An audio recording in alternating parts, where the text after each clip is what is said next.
Jake, open your mouth in case they spit. He can flail his arms around.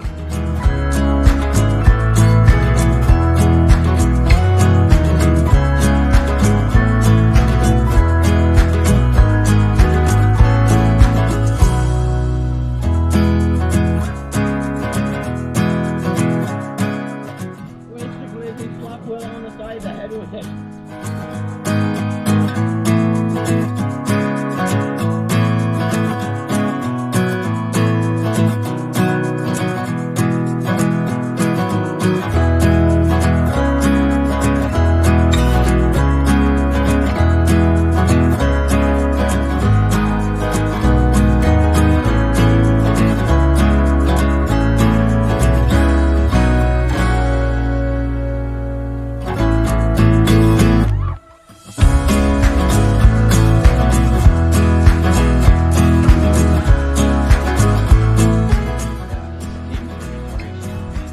Based One off will of a actually. big mouth bass and a small mouth It's bass. kind of spiky.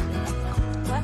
Based off a big mouth bass and a small mouth bass. It's like It's a little.